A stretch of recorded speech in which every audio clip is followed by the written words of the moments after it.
ऐसी वीडियो दिखाऊंगी दोस्तों, जिस वीडियो को देखकर आप खुद कहेंगे कि इस देश में प्रधानमंत्री, गृह मंत्री और जितने भी मंत्री हैं उनको अपने मंत्री पद से इस्तीफा दे देना चाहिए। क्योंकि एक नेता का काम होता है देश को संभाल कर रखना, देश को सुरक्षा प्रदान करना, देश के नागरिकों के लिए सुरक्षा जो है मुहैया कराना।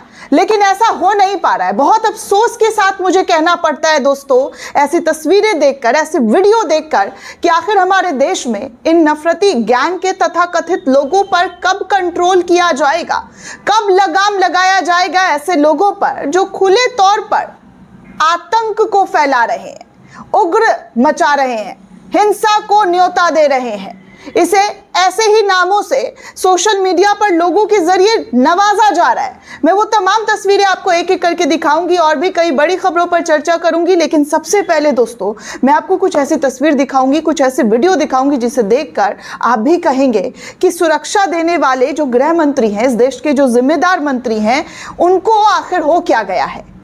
क्या वो इतने कमजोर गृह मंत्री के तौर पर जाने जा रहे हैं, या उनको माना जाए कि वो इस कदर कमजोर लाचार हैं कि वो सही से एक्शन नहीं ले पा रहे हैं। इन तस्वीरों को देखिए दोस्तों, ये क्रिसमस की तस्वीर है। क्रिसमस पर जब क्रिश्चियन लोग इसे बड़ा दिन के तौर पर त्यौहार के रूप में मनाते हैं, लेकिन इसी क्रिसमस के दिन जो है कुछ तथाकथित गैंग के नफरती लोग उत्पात मचाते हुए नजर आए। भयंकर तरीके का उत्पात दोस्तों जो है इनके जरिए मचाया गया है। ये तमाम तस्वीरें आपके सामने है, स्क्रीन पर आप देखिए। एक वीडियो इसको कांग्रेस के नेता के जरिए शेयर किया गया है और जिन शब्दों का इस्तेमाल कांग्रेस के नेता के जरिए किया गया है वो शब्द तो मैं इस्तेमाल भी नहीं कर रही हूँ दोस्तों, लेकिन फिर भी जो सोशल मीडिया पर इन्होंने शेयर किया है वो ज़रूर मैं आपको दिखाना चाहूँगी। ये छत्तीसगढ़ है जहाँ पर भाजपा की ही सरकार है, डबल इंजन वाली सरकार। और डबल इंजन वाली सरकार में देखिए एक मॉल के अंदर घुसकर हाथों में लाठी, डंडा, जो भी इनके पास है वो सब लेकर मॉल के अंदर जो है क्रिसमस जो सजाया गया है, जो तस्वीरें सजाई गई है क्रिसमस के मौके पर उसको खूबसूरत बनाने के लिए, उन सबको मार मार कर तोड़ रहे हैं। मतलब क्या हमने ऐसे भारत को देखना है? क्या प्रधानमंत्री जी ऐसे भारत को का सपना दिखा रहे हैं देश को? क्या ये है हमारा नया भारत जहां पर आप किसी के फेस्टिवल को इस नजर से देख रहे हैं? अरे मुझे शर्म आती है ऐसे लोगों पर, धिक्कार आता है ऐसे लोगों पर कि आखिर ये लोग हैं कौन, कहां से आते हैं, कौन से जमात के लोग हैं जो इस तरीके की हरकत करते हैं और दूसरे के धर्म को नीचा दिखाने की कोशिश करते हैं। हिंदू धर्म में तो ये नहीं कहा जाता है कि आप किसी के धर्म को नीचा दिखाइए। कौन से भगवान ने कहा है? अरे एक एक करके वो तमाम जो नफरती गैंग के लोग हैं वो मुझसे आकर बात करें, मुझसे आकर पूछे कि कौन से भगवान ने कहा है कि भैया तुम दूसरे के धर्म को नीचा दिखाओ और दूसरे के भगवान को अपमानित करो। मेरे भी बहुत सारे हिंदू दोस्त हैं, इनफैक्ट मुसलमान दोस्तों से ज्यादा हिंदू दोस्त हैं मेरे, लेकिन आज तक उनकी तरफ से तो मैंने कभी ये नहीं देखा कि भैया किसी के धर्म को लेकर वो मजाक उड़ा रहे हो, किसी धर्म के खिलाफ जाकर कुछ बोल रहे हो। भगवान एक है, गॉड एक है, और वो यही कहते हैं कि सर्वधर्म का जो है सम्मान होना चाहिए, सभी धर्मों को आपस में मिलजुल कर रहना चाहिए। लेकिन ये लोग कौन? मैं इन्हें कोई धर्म का मान ही नहीं सकती हूँ दोस्तों। मुझे नहीं लगता कि मैं इसे किसी धर्म से जोड़कर देखूं, क्योंकि ऐसे लोग किसी भी धर्म के लिए सूटेबल नहीं है, वो अपने धर्म के प्रति वफादार नहीं हो सकते हैं। मैं देख रही थी दोस्तों क्रिसमस पर ईरान, इराक जैसे जो जिसे कहा जाता है भारत में कट्टरता वाला देश, उस देश में क्रिसमस मनाया गया है बिना कोई उत्पात, बिना कोई हंगामा मचाकर। कम से कम उन देशों से सीख लो तथाकथित गैंग के नफरती लोग, कुछ तो भला करो देश का। कैसे तुम इंटरनेशनल लेवल पर देश को बदनाम करने की कोशिश कर रहे हो? इसे तुम देश प्रेम कहते हो? ये देश प्रेम नहीं है बल्कि देश का नाम खराब करने जैसा है। चलिए, प्रधानमंत्री नरेंद्र मोदी 18 घंटा काम करते, बहुत मेहनती है हमारे प्रधानमंत्री, जिनको वक्त नहीं मिलता है, लेकिन देश के गृह मंत्री को तो थोड़ा देखना चाहिए। अगर आपसे नहीं हो पा रहा है तो कुर्सी त्यागिए ना, किसी और को इस कुर्सी पर बिठाइए, इस्तीफा दीजिए। अब बस बहुत हो गया। कब तक हम ऐसी तस्वीरें देखते रहेंगे? कब तक हम अपना मजाक बनवाते रहेंगे इंटरनेशनल लेवल पर? कब तक हमारी विदेशी नीतियों का ऐसे धड़ल्ले से मजाक बनेगा? आप समझ रहे हैं ट्रंप हमें आग दिखाता है। ट्रंप जो कि प्रधानमंत्री नरेंद्र मोदी के पक्के वाले मित्र हैं, वो हमें आग दिखा रहे हैं टैरिफ बढ़ा बढ़ा कर। कुछ तो लाज, कुछ तो हया रख लो। क्या करना चाह रहे हो देश में? ऐसी तस्वीरें विदेशी पटल पर जाती हैं तो अच्छा नहीं होता है, अच्छा नहीं कहलाता है। मुझे पता है कि गोदी मीडिया ऐसी खबरों को नहीं दिखाता है, नहीं बताता है, और मुझे यह भी पता है कि भारतीय जनता पार्टी के लोग इस वीडियो के लेकर कुछ बोलेंगे। मुझे नहीं लगता है कि बोलेंगे, अगर बोलना होता तो बोल देते। कल मुझे बहुत अच्छा लगा जब प्रधानमंत्री ने एक शॉल वाले की पिटाई को लेकर निंदा की। मुझे वाकई अच्छा लगा और मैंने आपको वो खबर दिखाई दोस्तों, बताई। जहां पर तारीफ की बात होती है तो मैं तारीफ करती हूं, और जहां पर मुझे लगता है कि ये गलत हो रहा है तो मैं उसके खिलाफ आवाज सबसे पहले बुलंद करूंगी। जिसको बुरा लगना है लगे, जिसको गलत लगना है लगे, लेकिन सच हमेशा बोलती रहूंगी और दिखाती रहूंगी।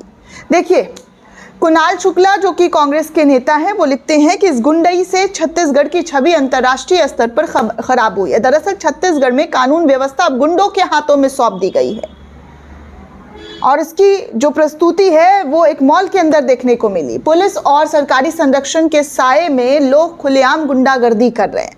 यदि आप छत्तीसगढ़ में निवेश करना या पर्यटन के उद्देश्य से आने की योजना बना रहे हैं तो मेरी सलाह है, दिन प्रतिदिन अराजकता की ओर बढ़ते जा रहे इस राज्य में कदम रखने से पहले 10 बार जरूर सोचिएगा। ऐसी सलाह जो है दी जा रही है। अब बताइए क्या कहूँ मैं। लोग सलाह दे रहे हैं कि इस तरीके की चीज़ें जो है हमारे देश में देखने सुनने को मिल रही है, इसीलिए यहाँ आने से पहले जो है आप 10 बार सोच लीजिएगा, क्योंकि जो हो रहा है वो बेहद भयावह है, बहुत खतरनाक है और इस देश के आने वाली पीढ़ियों के लिए खतरनाक है। अगर ऐसे ही चुपचाप खामोश बैठकर ये सब नज़ारा देखते रहना है तो आने वाला वक्त बहुत बुरा होने वाला है। एक और वीडियो इन कांग्रेस के जरिए ही, कुणाल शुक्ला के जरिए ही शेयर की गई है। बताया जा रहा है छत्तीसगढ़ में पुलिस इन गुंडों के आगे असहाय नजर आती है।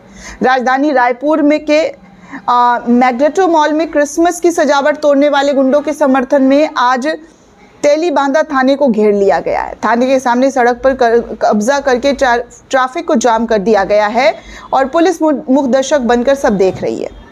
हालात ऐसे हैं कि यातायात पूरी तरीके से डाइवर्ट करना पड़ा। दूसरी तरफ सड़कों पर नमाज पढ़ने पर आपत्ति है, लेकिन भगवा गमछा डालकर सड़क को घेरना राष्ट्रवाद कहलाता है। सवाल यह है कि छत्तीसगढ़ में कानून का राज है या गुंडा का राज है। इस तरीके की बातें कुणाल शुक्ला के जरिए अपने सोशल मीडिया एक्स के माध्यम से उठाना शुरू कर दिया गया है। जाहिर सी बात है दोस्तों, नमाज पढ़ने से आपको दिक्कत होती है। 2 मिनट 5 मिनट की नमाज में आप हाय तौबा मचाने लग जाते हैं कि भैया इन्होंने सड़क जाम कर लिया है, सड़क जाम कर लिया है। लेकिन ये सब क्या है? इन सब चीज़ों को देखकर तो लगता है कि आप देश एक कानून अलग अलग तरीके का है, क्योंकि वैसा एक्शन नहीं हो पा रहा है जैसा होना चाहिए। मुझे बहुत अफसोस होता है ऐसी तस्वीरों को देखकर, जब हमारे देश में एक बड़ी ताकतवर पार्टी बैठने के बावजूद भी वो इन तमाम चीज़ों को रोक नहीं पा रहे हैं। आखिर क्या मजबूरी है? कुछ लोग बुरा मान जाएंगे, इसकी वजह से आप खामोश हैं। कुछ लोगों को बुरा मानने दीजिए, कुछ लोगों को होने दीजिए तकलीफ, ताकि आने वाला वक्त अच्छा हो, सुनहरा हो, सुंदर हो, इस देश का भविष्य सुंदर हो। लेकिन ऐसे लोगों को कौन समझाए दोस्तों, कि जो सिर्फ नफरत को आगे बढ़ाने का काम करते हैं, नफरत को ठेलते हैं और इस कदर ठेलते हैं कि मुझे लगता है कि अब सारी हदें पार हो गई हैं। अब बस बहुत हुआ अमित शाह जी, अब अगर आपसे नहीं संभाल पाया जा रहा है कुर्सी तो इस्तीफा दे दीजिए, कुर्सी त्यागिए। कुछ नहीं है कुर्सी में, कोई और आएगा। अगर उससे भी नहीं संभलेगा तो जनता है देखने के लिए, जनता के पास है वोट का पावर, वोट का ताकत। लेकिन आप तो ऐसे खामोश मत रहिए। ऐसी खामोशी से बहुत बड़ा तूफान आने का संकेत मिलता है। आप किसी के धर्म को ऐसे टारगेट करके उत्पात मचाकर नहीं कर सकते हैं किसी के साथ न्याय। सुन रहे हैं ये लोग? कौन है ये लोग? कहां से आते हैं? कौन इन्हें संरक्षण देता है? मैं छत्तीसगढ़ पुलिस से, छत्तीसगढ़ सरकार से, केंद्र सरकार से हाथ जोड़कर अपील करना चाहूंगी कि भाई बंद कीजिए ऐसे लोगों को जेल की सलाखों के पीछे। बस बहुत हो गया, अब हदें पार हो रही है, पानी सर के ऊपर से जा रहा है। क्यों ऐसा हो रहा है हमारे देश में? मुझे समझ नहीं आ रहा है। किसी के फेस्टिवल को इस कदर बवाल बना दिया गया है, बवाल मचा दिया गया है। अगर वही एक्शन का रिएक्शन होना शुरू हो जाए तब देखिए, तब क्या होगा, समझ रहे हैं आप? तब और हिंसा और बवाल होगा। इसीलिए वक्त रहते हुए इन तमाम चीजों को बंद करने का सोचिए, साधन निकालिए। दोस्तों, और कुछ खबर आपको बता दूं कि आज कांग्रेस की CWC मीटिंग हुई है और इस बैठक में कांग्रेस के बड़े नेता दिग्विजय सिंह ने पार्टी के अंदर सत्ता के केंद्रीकरण का मुद्दा उठाया। कहा कि सत्ता संगठन का विवेकीकरण जो है होना जरूरी है। प्रदेशों में अध्यक्ष तो बनाया जाता है लेकिन कमेटी की गठन नहीं की जाती है। इस तरीके की बातें जो है कांग्रेस के अंदर उठानी शुरू कर दी गई है और कांग्रेस को मजबूती मिले, इस पर चर्चा आज के CWC बैठक में हुई है। वहीं दूसरी तरफ इस भीड़ को देखिए दोस्तों, ये भीड़ इंसाफ और न्याय की मांग करने के लिए सड़कों पर निकला है। मुस्लिम समुदाय के लोग कल जुमा की नमाज के बाद मध्य प्रदेश में मुस्लिम समाज की बड़ी तादाद जो है मस्जिद के बाहर इकट्ठा हुई और कहा गया कि एक तरफा कार्रवाई के खिलाफ हम शांतिपूर्ण पूर्वक तरीके से आवाज बुलंद कर रहे हैं। ये एहतजाज डर का नहीं बल्कि हक का, इंसाफ का और इत्तेहाद की आवाज है। जो एक तरफा कार्रवाई होती है उसे रोकना चाहिए। अब आगे एक और खबर उड़ीसा से, जो भाजपा शासित राज्य है वहां पर ID कार्ड मांगा, फिर मुस्लिम मजदूर की मॉब लिंचिंग की। ये सब हो रहा है मोदी जी के नए भारत में। उड़ीसा के संबलपुर जिले में 24 दिसंबर को एक प्रवासी मजदूर की मॉब लिंचिंग हुई। इस घटना के बाद इलाकों में जो है तनाव का माहौल फैल गया है। मृतक की पहचान 30 साल की बताई जा रही है, जिनका नाम जुएल शेख के रूप में हुई है, जो पश्चिम बंगाल का रहने वाला था और संबलपुर में दिहाड़ी मजदूर का काम करता था, लेकिन कार्ड मांगकर उसे मारा पीटा गया है। जाते जाते भाजपा के एक नेता का कारनामा सुनते जाइए। यहाँ पर रेप पीड़िता गिड़गिड़ा कर कह रही है कि मैं सोशल मीडिया पर वीडियो डाल दूंगी। तो बीजेपी नेता अशोक सिंह ने कहा कि उससे मेरा कुछ नहीं बिगड़ने वाला है, मुझे कोई डर नहीं है। वीडियो में जो आदमी दिख रहा है वो बीजेपी का नेता बताया जा रहा है, अशोक सिंह नाम है इसका। इस पर आरोप है कि इसने चाकू की नोक पर रेप किया और वीडियो बनाया है। अब नेता का रेप का वीडियो वायरल होने के बाद धमकी देकर फिर से शारीरिक संबंध बनाने का दबाव बना रहा था, जिसके बाद जो पीड़िता है उसने जो है बार बार कहा कि सोशल मीडिया पर डालूंगी। तो ये कह रहे हैं सत्ता का पावर है, जो भी है इनका जो भी बकवास कर रहे हैं आपके सामने है। रणविजय सिंह ने इस वीडियो को शेयर भी किया हुआ है। आप सुन सकते हैं कि कैसे कैसे लोग सत्ता का संरक्षण पाकर सुखभोगी बने बैठे हैं और इनके अंदर डर कानून का बिल्कुल भी नहीं है। अगर डर होता तो इस तरीके की हरकत ना कर रहे होते। अलविदा लेती हूं दोस्तों, फिर मिलती हूं किसी बड़ी नई खबर के साथ। तब तक के लिए चैनल के साथ बने रहें, वीडियो को ज़्यादा से ज़्यादा शेयर करें, चैनल को सब्सक्राइब करें। जय हिंद दोस्तों।